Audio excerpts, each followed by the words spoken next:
Welcome back to another day of SaberSim's DFS office hours. It is Friday, September 8th of 2023 here. This is our last show of the week. We do this show Monday through Friday, 2 p.m. Eastern. We've had a ton of people joining, watching, asking questions all week long here in anticipation of NFL Week 1 kickoff on Sunday. So really appreciate you guys hanging out with me, asking great questions, helping everybody who tunes into the show become a better DFS player. That is really what this show is about. But for those of you who are new here, welcome. My name is Andrew. I'm one of the coaches over here at SaberSims, a show where we go over how to use the SaberSim app, answer any and all DFS related questions. You get your questions in one of 3 ways here. Send us an email, support@sabersim.com. Post it live in the YouTube chat, or post it in the office hours channel in our Discord server. If you're not in our Discord, want to get access to that channel, there is a link in the description of this video here. Can't recommend getting in the Discord enough here. Get alerts here from the team, get our sim alerts, get access to the individual sport channels. So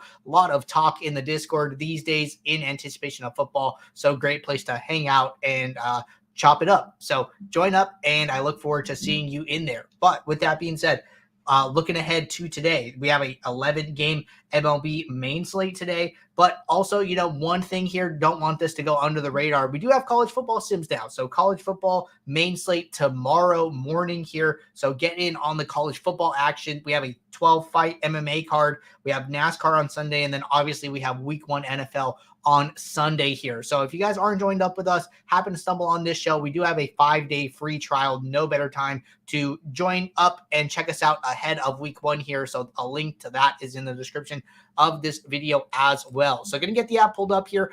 Really wanted to focus on main slate strategy for Sunday here. So, we'll answer all questions as always, but we did say that we were going to mostly focus on main slate strategy here. Unfortunately, Jordan could not join me. Just really busy in anticipation of the weekend here. Before we get kicked off, do want to remind you guys, we are bringing back the Max Challenge for this season. It's our 3rd season running it. It is a season-long and weekly prizes as well for the NFL season if you play the Mini Max contest on DraftKings. More information on this page, which is linked in the description of this video. But season-long prizes, weekly prizes, and eligibility requirements down here at the bottom. You can use this page to sign up and get in on the action. We're giving away, we're projecting $50,000 in prizes this NFL season. We had a ton of users participate last year, and it was awesome. So looking forward to another great season here.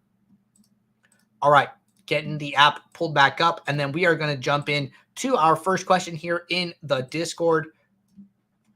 First question says, do you recommend doing one build and using the contest sim sorting method for entries in multiple contests, or should I have separate builds for contests like the mini max and a smaller field single entry? So this is a really good question.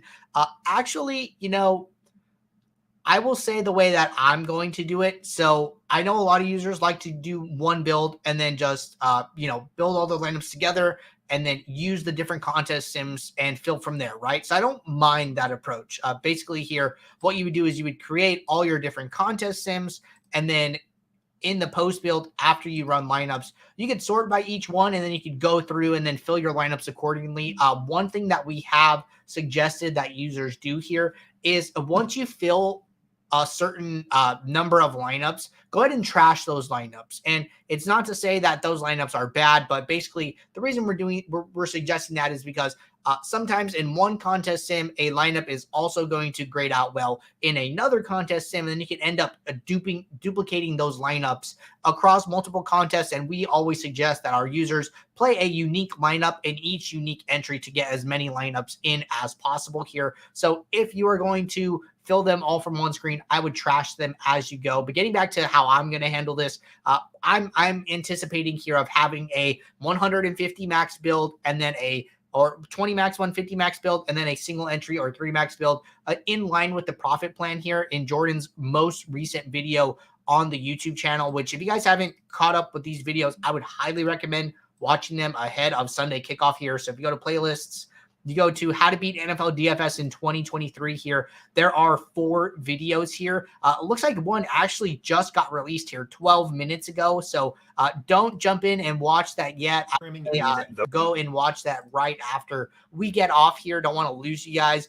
Have plenty to talk about today, but already 4 videos here in the NFL how to beat NFL DFS in 2023 playlist. So the first video that came out was a profit plan video where Jordan talked about splitting up your contest, the contest that you're playing in like a 40-60 split, with 40% being single entry 3 max, and then the other 60% being 20 max and 150 max. And then the breakdown is from the amount of money that you're playing, right? So if you're playing $100, put $40 into single entry 3 max, and then $60 into 20 max, 150 max, right? And that's just kind of a baseline number. You can fluctuate that, right? Our original profit plan video had that from 25 to 50% single entry 3 max, and then 50 to 75% 20 max and 150 max there. So I'm going to be following that myself and then doing 2 builds here. The reason I also like doing 2 builds is because in each individual build, you can do 5 contest sims, right? So instead of just having 1 build with 5 contest sims, I'm going to have 2 builds, and then I can do 10 contest sims. So the way that I'm anticipating doing this is to basically run my 2 builds and then do like my top 5 contests for each set. So like I'm going to pick my top 5 favorite single entries that I'm playing, and then I'm going to pick my top 5 favorite 20 max and 150 max contests that I'm playing. Set those contest sims up via the all contest tab. So just quick note for you guys here. Two ways to set up contest sims. One, if you bring in your entries file here, you can do it from the my contest tab, or 2, you can do it from the all contest tab. So you could like search the contest you're playing. Maybe you're playing this $3 20 max to play action. Just right click on it. Actually, my face is in the way. Okay, just right click on this contest, and you're going to see this add contest sim button here. And then it's going to fill in all the information for you: the contest size, the percent to first, the percent to entries paid, and give it a name here. And then it's even going to match it to the appropriate field lineup. So it's going to recognize, hey, this is a contest $3 or under, and it is a 20 max. So we are going to set the field lineups as low stakes 20 max for you here. So this works very well. And then I would just click save. And then when you go back to your build, you go back to your settings here, which are now collapsible on the side. If you guys missed that here, hide my lineups, go to settings, close build settings, open up contest sim settings. You will now see that second contest sim created for you here. So I'm going to run the 2 builds with the 2, different slider settings here. I think that's like the biggest thing, right? If you go to single entry, 1 to 10K here, your sliders are correlation 5, sim diversity 6. And then if you go to 150 max, the largest field here, your sliders go from 5-6 to 6 correlation and 9 sim diversity, really bumping up that correlation, really optimizing for upside here by taking those small groups of sims to build each individual lineup here. So that's how I'm planning on doing it. Do it however you feel most comfortable here, but just some thoughts about different ways of going about it. All right. Next question here from Larson. Larson said, I'm sure you have covered it in a previous office hours, but I just joined again after not being a member in a while, and I don't see how to do late swap for NFL. Do you mind pointing me to the right episode or covering it quickly in a new office hours? Yes, I could definitely do both for you here. So if you're ever looking for tutorials about how to do something, your best resource is always going to be our help documentation here. And let me just pull that up correctly. So if you go to the top right corner, little hamburger menu, click on this, click on help.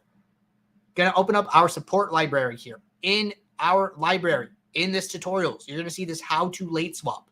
I would just click this. This is going to take you to a video, an updated video that Jordan did most recently here, 8 minutes long, showing you how to late swap. But since I have you here, I will go ahead and show you how to do that myself. But just wanted to point everybody to that video if they stumble upon this later here.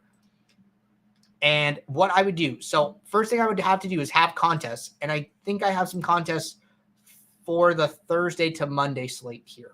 So let me go and look. I should be able to have it in my slates. Sunday to Monday, no. So let's go back to Thursday here. And let's go to this Thursday to Monday. This isn't the account I use, but I might have it. Okay, so I do have it. So I was testing with this earlier. So what I would do, let me get rid of this swap one. So what I would do is I would go to contests, and this is the Thursday to Monday slate. So obviously the Detroit KC game already played here. And what I'm going to do is I'm going to collapse the contest tab. I'm going to go to lineups here. And when I pull up my 65 lineups here, I'm going to see this late swap option on the right hand side. So I click late swap. What this is going to do is it is going to open up a new workspace. It's going to call it swap. And then as you notice, the players who have already played are going to be grayed out. So Patrick Mahomes, top projected quarterback, grayed out. Can't adjust his projection, can't adjust his mini-max exposure, anything like that. So one, I need to make my 2 adjustments, 2 projections here, and then I'm going to go to my settings. It's going to recognize that I have 65 unique lineups. I can rebuild those as many times as I want here, depending on my plan. And then I'm obviously going to have all of my other settings here. So I'm just going to adjust the pool size so it doesn't take so long to run here. And then we will go from there. So then once I have all that set up, once I have, any lineup rules that I want, I'm going to turn on this don't use players against opposing defense. And then I am just going to kick off these lineups. And then now this is a late swap build here. So we will let these lineups run. We did change some of the post build here. So just want to demonstrate that. But usually late swap builds will take a little longer to run here. So don't be discouraged, especially toward the end here, just finalizing everything. So late swap is definitely a different beast here, right? We have to lock in the players whose games have already started, and then we have to rebuild everything around those players with the remaining salary, with the remaining positions available. We are still using the simulations to do all of that, but basically what we are doing is we are taking those 65 lineups, and then we are building iterations of each lineup. So if I have 65 lineups, we might go and build 5 versions of each lineup for you to choose from. That is how we allow you to still adjust min-max exposures. That is how we allow you to still adjust stack types, team stacks, min uniques, right? You can still diversify. So we are building you this late swap pool now that tries to give you a lot more flexibility here. So if you guys get hung up on this building lineups, 300 to 300, still at 95%, just let it do its thing here. It will work through it. It just might take a little bit longer to do that here. So I'm just going to let this do what it does here and wait for it to finish. Going to grab some water while we wait. But I was testing this earlier, and it does indeed finish.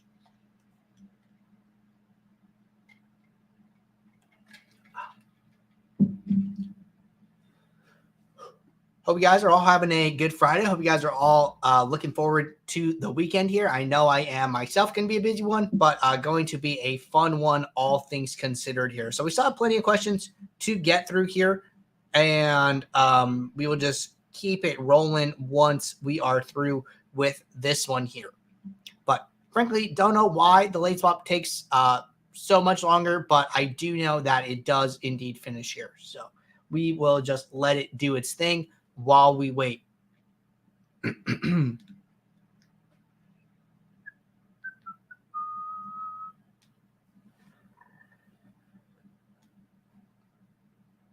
Kind of annoying, but kind of ran out of things to talk about while we waited.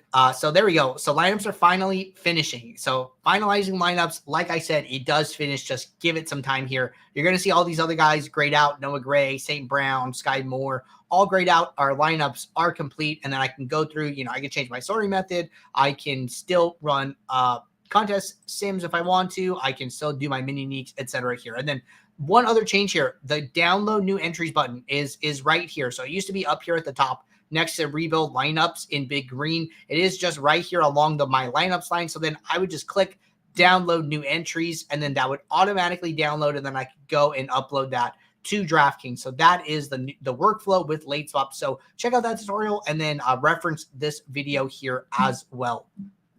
All right. Next question here from Kevlar. Question says, how do you select the positions you want to be eligible for your flex? It used to be a checkbox when building. Thanks in advance. Great question. Let's go back to the main slate for Sunday here. So we are off of this late swap build. And the way that I would do this is go to your flex position. This is only going to adjust players in this position, okay? And then I am going to right click on position. So I'm going to go to the column headers. I'm going to right click on position. I'm going to select, what did you say? So you didn't give any examples here, but let's just say you only want wide receivers. For whatever reason, you only want to play wide receivers in your flex. So then I would select running backs and tight ends here. So it is going to filter to just show running backs and tight ends.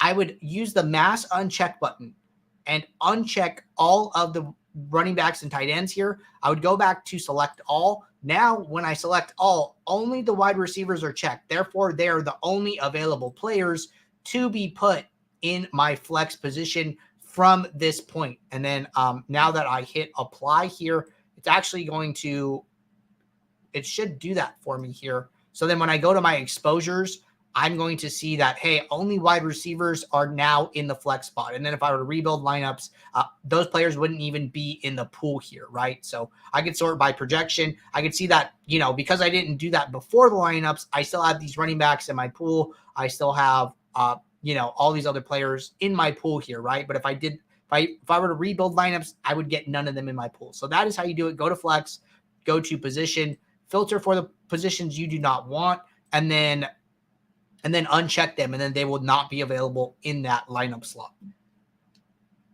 All right, good question. All right, question from Neil. Said, how soon after a slate are we typically able to use Contest Flashback? I still can't view anything in the contest I played for last night's Showdown. Getting a message that lineups cannot be retrieved. Good question. I was actually talking with the team about this earlier. So there was a small hiccup in some of the contests from yesterday. So basically all the contests that had like over 100,000 entrants were having some trouble loading up, but we did resolve that, I would say, about an hour ago. So if you go back to yesterday, what we did was sort by contest size. All these ones, the dime, the quarter, the $1, the $3, the mini max, the flagship, were all grayed out here in review. Now they're all live. So remember, guys, if you guys are on the pro plan or the ultimate plan, you do have access to this Contest Flashback. Go back to any previous slate. We can click into this, right? So if I want to go and see, oh, nope, that didn't work. All right, let's try this under 100K. And let's go to players.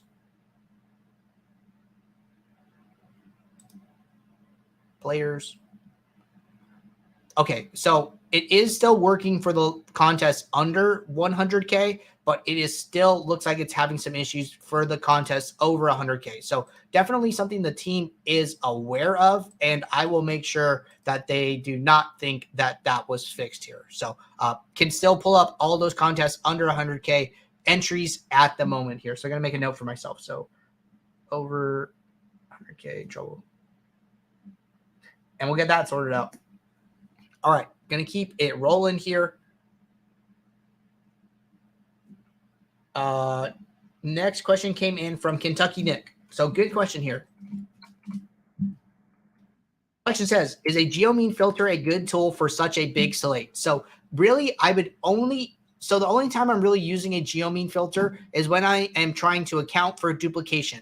That really only happens on a slate where I think an optimal lineup is going to be needed. So that is NFL Showdown and NBA Showdown, possibly MLB Showdown, NASCAR, Formula One, maybe even tennis, right? So some of these like 6-player format sports where the player pool is fairly small, right? MMA, another great one. So for a big, large NFL Classic slate, I would not do that, right? I'm not using any type of rule like that for NFL Classic slates, MLB Classic slates, NBA Classic slates. So only when I think that duplication is going to be important do I do that. So how do I determine when duplication is going to be important? Well, really, I let duplication find me. So basically the way I approach it is like, hey, I am not going to account for duplication until I realize that I need to. And so I'm going to play and not add that to my process. But then let's say I win a contest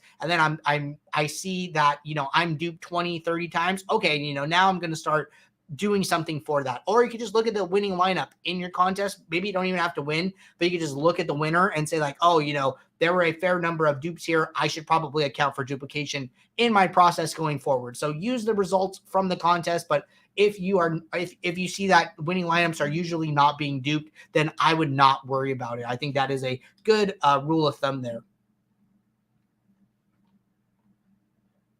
All right. Next question here from Chef Craig. A little bit of a long one, but we will work through it. Question says, I have a question about the Sims, and it's a little wordy. Let's just say that you are maxing out the Millie Maker. After you go through your entire process and are happy with your exposures across your 150 lineups, do you then run the contest sim? When you run the sim, does it only run your narrowed down 150 lineups against the field lineups, or does it run your entire pool of 5,000 lineups against the field lineups?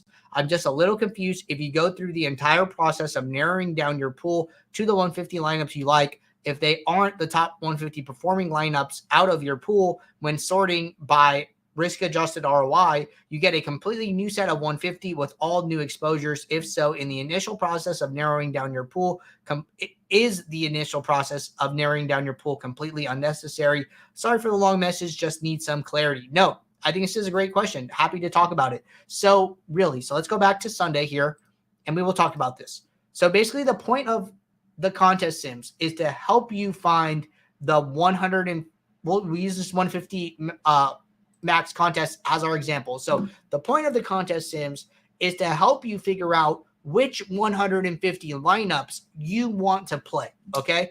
And so I would suggest not narrowing down the pool of 150 that you want to play and then running the contest sim. Basically what I would do is I would build my lineups and then I would just run my contest sim before doing anything. Like the contest sim metrics are going to be summary statistics, are going to be sorting methods for you. They're going to help you out with figuring out which lineups you want to play on any given day here. So that is why I would just build my lineups and then run my contest sim and then jump into figuring out, okay, what lineups do I want to play from this point, right? And the way that the contest sim works here. So if you guys saw, I was having some issues. I did a hard refresh and I re-navigated to the slate I wanted, and everything seems to be working appropriately here. So don't freak out if something doesn't work. Give it a good once over with a Control-Shift-R, Command-Shift-R, and you should be on your way here. But basically, I would run my lineups here, right? I have this 5,000, and then I would just kick off the contest sim before doing anything here. I just want to make sure I have a contest sim here. So I have this winner take all. I'll do this $3.20 max that I had earlier here. Let's get rid of this winner take all. It's an old one. And then I'm just going to run this.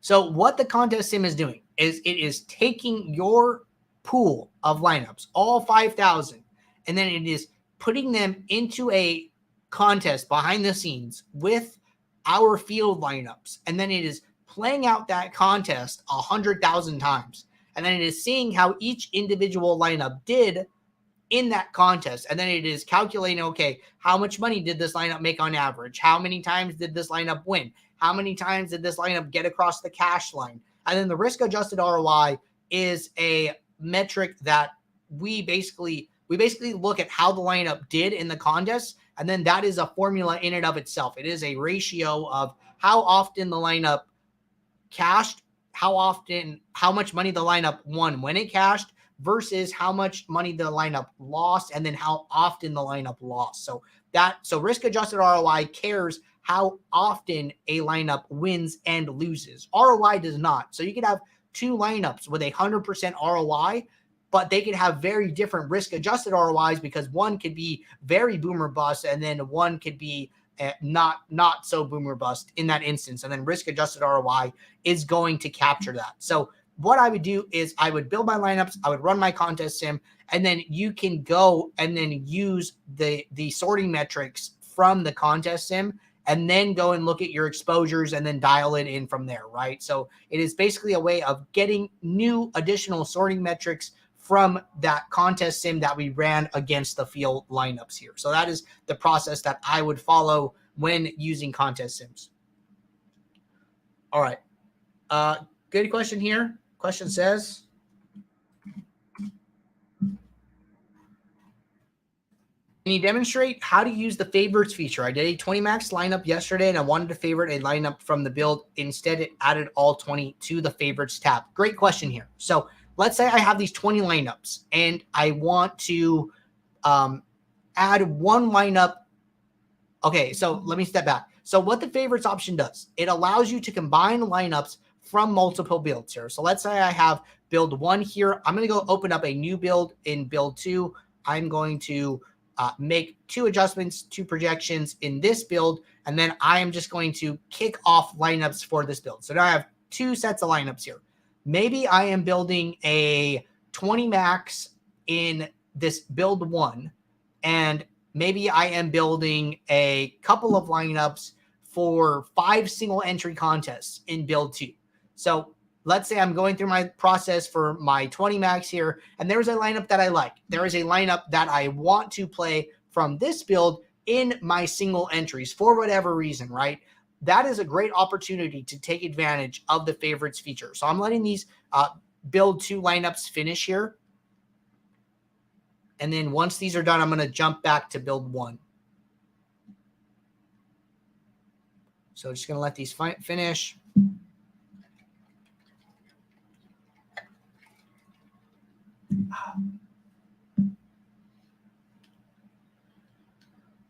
Okay, so lineups are loading now. Lineups are done. And then I'm going to go back to build 1. So however many lineups are in parentheses. So it's going to say my lineups, a number in parentheses. If you click save to favorites, that is how many lineups it is going to send to the favorites tab. So let's say you're scrolling through your 20. You really like lineup number 4. I'm going to click the lock button on that lineup, and then I'm going to change the number of my lineups to 1. And then what that will do is it will bring that locked lineup into the top lineups by itself. It's always going to prioritize the locked lineup. And then from here, I would use the save to favorites. You're going to see the favorites tab become active here. The green icon, the star is going to turn green. And then when I click into favorites, I'm going to have that one lineup now. And then from there, you know, let's say I said I had 5 lineups total that I had for single entries. I'm playing 5 single entries. I'm going to go back to build 2 now. I'm going to change the number of lineups in my lineups to 4, since I already have one lineup that I want to use. And then once I'm happy with these 4 lineups, I'm going to use the save to favorites option. And then now I'm able to combine those 5 lineups in my favorites tab and then use the save to favorites option, save to my contests, and then fill my entries from there, right? And then I still have this build 1 where I had my other 20 lineups that I can save to contests. So I can go to save to contest and then fill my 20 here after returning my number of lineups to 20. So just remember, however many lineups are in parentheses or however many lineups are going to get sent to favorites. So that is how you do that. All right, this is our last question in the Discord, and then we are going to be jumping over to the YouTube chat. Question says, when we use the pre-build pools for our contest sim, how close are they to us setting exposures to match ownership and running a build? I want to aggregate ownership projections and build a pool to sim against, but I was just curious if we are potentially missing something if we do it that way. So you can 100% build a custom pool of field lineups if you choose. We've done our best here to approximate field lineups across different stakes, across different entry limits here. So if you go to our ownership, you're going to see that we have flagship, single entry, 20 max, and 150 max, which is the MME. We have high stakes, we have low stakes, we have medium stakes, we have winner take all. If you click on these different options, you're going to see the exposures change. I'm sorry, you're going to see the ownership projections change. So Commanders at 41% defense for the high stakes MME. If I go to low stakes single entry, Commanders D goes down to 35%, right? So what is happening is that the exposures for the field lineups are changing, which is affecting the ownership projections here. So each time we change the ownership projections, we are basically looking at a different set of field lineups. So we have done our best to approximate that and to make those as accurate as possible. If you wanted to upload custom projections, what you would do, use the upload icon, bring in a CSV, copy and paste, make sure your column headers match appropriately, and then you are going to get those projections put in the My Own column. You should have a pop-up that automatically allows you to save those, or you can just save them from the gear icon by using save ownership here. And then once you save those new ownership projections, maybe you even want to manually tweak them, right? I'm just going to go in, make some manual adjustments to ownership projections here. What I can do is use this match exposure to ownership. So what's going to happen?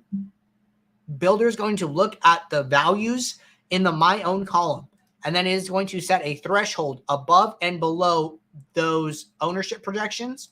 And then when you click save, it is going to move all of those new values into the min and max exposures. And then basically what you're saying is like, hey, I want to build custom field lineups. These are the exposures that I want. And then I'm setting a little bit of a range to give the builder a little wiggle room to work with, right? And then once you do that, you're going to get a new set of lineups here that closely matches the exposures that you requested. One thing I would do here is that when you go to build this, set your number of lineups to the pool size. It's very common when you have all these min and max exposures set and you do not do that, you are going to get a message that says unable to meet exposures, because the builder is trying to meet all of these min and max exposures that you've set in only 20 lineups, but you really don't care about the top 20, top 150. You're trying to build a pool of lineups to contest sim against, right? So just note, if you get that error, it's probably because you're only looking at a subset of the lineups here. But then basically these exposures will fall within these ranges that you've set, and then you will now have a new set of a new set of field lineups to contest sim against. And then last thing here, when you go to your contest sim settings and you go to field lineups, you will see those builds as an option here, right? So if my field lineups were in build 2, I can just select build 2, and then it will sim against the lineups in that build. So that is how you use custom ownership to create a custom field and sim against that field.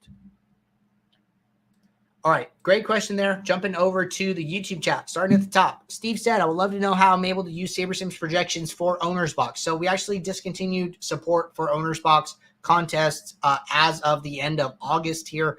So you will not be able to use SaberSim to build lineups for OwnersBox. All right, question from the Edge. Lineup review for Thursday Night Football last night isn't loading all the contests, just smaller ones are loading, getting an error. When I click on the eye icon, I didn't see this, and we ended up walking right through that problem here. So I am going to mention it to the team. I did have a discussion with somebody about it earlier, so it doesn't seem like it fixed properly here. So I will bring that up, and hopefully we have that up later today. But thank you for the message. Question from Johnny. Johnny said, hi, Andrew. I know you all have talked about this multiple times, but can you please once more help me understand adjusted ownership? Is higher, worse, or better? Chalk, question mark, thanks. Great question here. Happy to talk about it. So basically, what adjusted ownership is it is I'm just going to read it first. So if you hover over adjusted ownership, you're going to get a little pop-up with a description. It says ownership rating adjusted for average ownership at the player's position and their projected variance here. So basically what we are doing is we are looking at the projected contest ownership of the player in question, right? So the contest ownership for the Commanders for this low stakes single entry at the moment is 35% here. The adjusted ownership is 46%. So what that is saying, so what the builder is doing is saying, okay, I'm getting this ownership projection as an input. Let's go and look at this players' range of outcomes. And then when I go and I click on the Commanders here, they have a interesting, I would say, curve here, right? Where they have most of their outcomes are at their mean or below, but then the times that they achieve more than their mean here are actually quite fewer here, right? So what the builder is doing is it is looking at that ownership projection, it is looking at that range of outcomes, and then it is giving it a score and saying, hey, this player has what it perceives to be a high variance. It is a high variance player. When it sees a high variance player, the adjusted ownership is going to be higher than the contest ownership. And that is the builder's way of saying, hey, we need to be careful not putting this player in too many lineups. They might look great on a point per dollar basis. They might have a good projection, but according to our sims, they are not always getting to this projection as often as you might think. And the reason for doing that is because in our Saber score formulas, we are negatively weighting average adjusted ownership. So what that means is the higher the adjusted ownership of the lineup, of the players in the lineup, the more we are going to tax that lineup, the more we are going to hurt that lineup in the Saber score formula. So by inflating this adjusted ownership number, by saying that the player has high variance, they're going to end up in less lineups overall, due to the effect that they have on the Saber score formula. So that is what adjusted ownership is doing. It is doing that on a position by position basis. So defenses are not being compared to tight ends, and tight ends are not being compared to quarterbacks. They are being compared to the players at their position. So that is how it works. Happy to talk about it further if you guys need any more clarification. I think it's a pretty cool metric, something that we came up with in-house here based on our play-by-play stands. We're able to get that accurate range of outcomes, and this is our way for accounting for that projected variance here. All right, next question here from Joey said, what's the best setting if not only doing single entry contests, but multiple single entry contests? So I would leave the build settings here, and then I would just increase my number of lineups, right? So kind of did an example here where I said, hey, I am playing multiple single entries and I want to enter a unique lineup into each of them. As far as the build settings, I would just usually pick the biggest contest here. So like say I'm playing some with 100 to 1K entries, and I'm playing some with 1 to 10K entries. I would just set it on the 1 to 10K, right? The slider settings are going to be a little higher, and optimizing for that larger contest will never hurt you when putting lineups into that smaller contest, right? But if you are optimizing for a contest where you might not need as high of a score to win, you're going to have trouble winning those bigger contests, right? So starting big and then working small is the way I would do that. Clay said, hi, how can I cap all my players at 35%? So this is a new update that just went live. We know a lot of people like to cap, do a global max exposure. So if you go to the column header here and you right click on max exposure, toggle to the right hand side, you're going to see this global max exposure. And then I could come in here and I could put in my 35%. And then now it will put in 35% to every single player in the player pool here. If you want to do all the players, make sure you are in the all tab, or if not, if you're only in quarterbacks, then it will only do it for the quarterbacks here. One quick thing here, there is a bug on mobile here where if you are long pressing any editable column, that pop-up is not coming up. So team is aware of it and working on a fix. All right. Question from Neil said, does 5,000 lineups overload the builder for Showdown? It takes way longer, and I noticed the default pool size is only 2,000. Maybe I'm too obsessed with having the most lineups built that I can. So Sim Diversity 10 builds are just a little bit of a different beast here, and they just take a little bit longer to run. I built 5,000 yesterday, and it did finish. It does take a little longer to do it. So just know that if you want to do 5,000 for Showdown, just going to take a little longer here. But ultimately, it does finish, and you do get all of those lineups. Question from Steve said, every time I filter tight end out of the flex, they disappear from the tight end position. Let's just go and check this out, right? So I'm going to reset this build. And then I am going to go to flex here. So I should have all of my tight ends present, right? All of them checked. I see Hayden Hurst. I see Mark Andrews. So what I'm going to do, right click on position, go to the filter. I'm going to tight ends, and then I'm going to uncheck them from flex. What I need to make sure I do is reselect all here. Make sure I select all players again. And then now I'm going to jump over to the tight end slot. And then I am still seeing them. So what I think might be happening is that you might still have tight ends filtered out from the flex spot. So if I go back to my flex, they're not here, right? So then if I reset this, so let me just do that one more time. This might be what's happening. So I'm going to reset my flex. I'm going to only check tight end. I'm going to uncheck them. And then I am going to go to tight end. No, I'm still seeing them. So that's only happening for the flex. So I think the big thing is that to make sure that you reselect all so you get the players back that you wanted to see here. So make sure you are doing that and you should be all set. All right, scrolling down here. Question says, how would you use min uniques with the simulation builder? Great question. So let me see. Do I have any lineups here? So I do have lineups. So what I would do, or what the way I like to handle this, right? I like to come in here. I like to set up my lineups. If I have contest sims, I like to run the contest sim right away. And then I like to get into adjusting my lineups.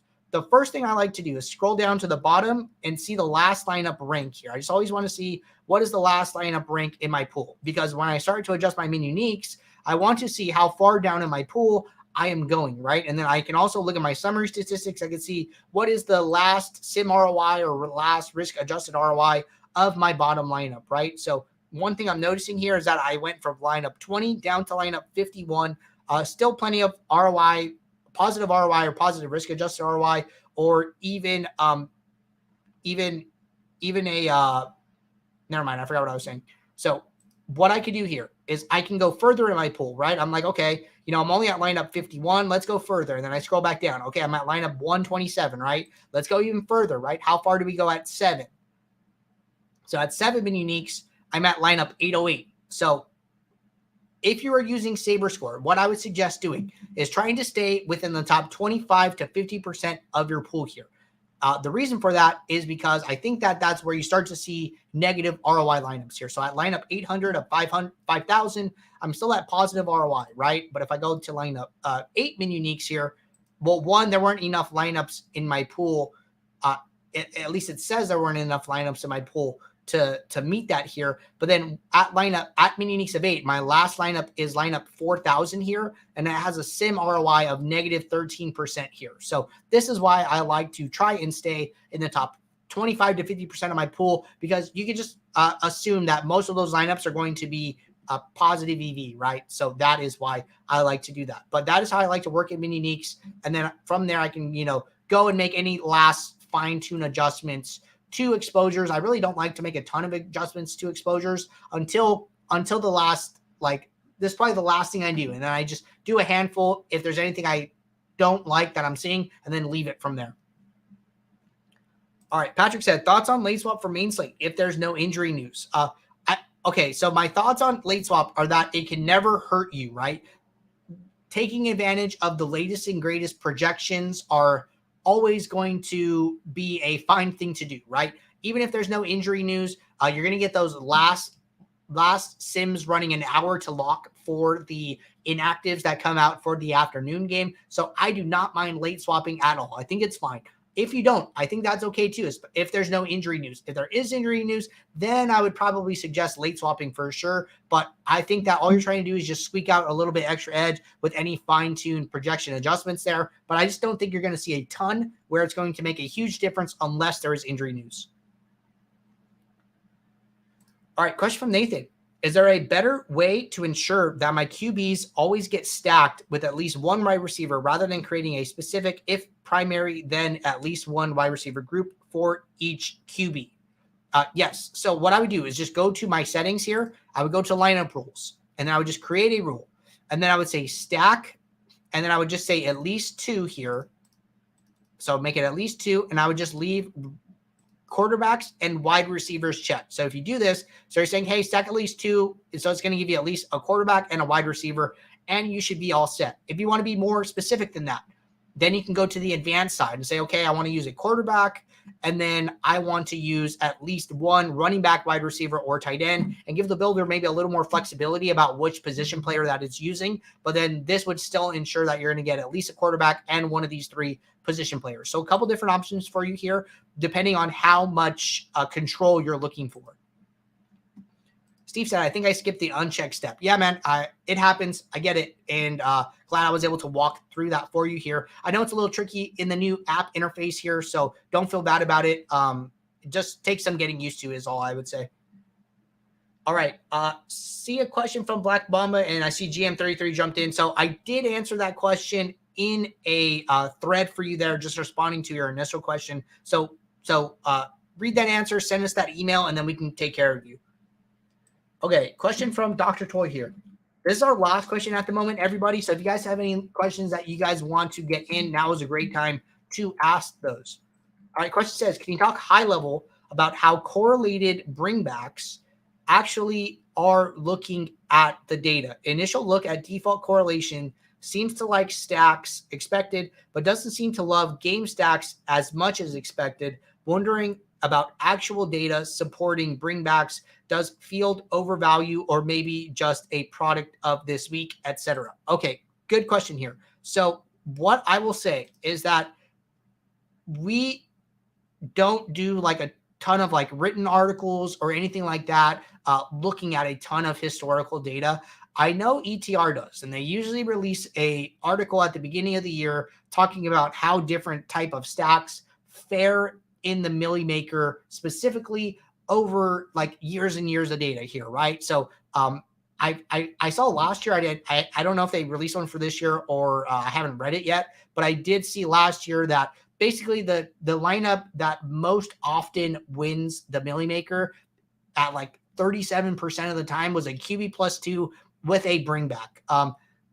I don't think that the leverage point was like very high. Like there were 34% of lineups that played a QB +2 with the bringback, but then it won 37% of the time. So basically what they were saying is like, hey, there is a little edge here because it is outpacing the amount of times that it's played, right? But the leverage wasn't huge in regard to that, but that is like what the findings were here. So just using that as an example. So like what I would equate that to is like when you were coming through here in SaberSim running a research build and you were comparing pool exposure to ownership, right? And you're trying to see, you know, what are the leverage points, how different is the pool exposure to the ownership, right? And you're trying to determine if players are a good play.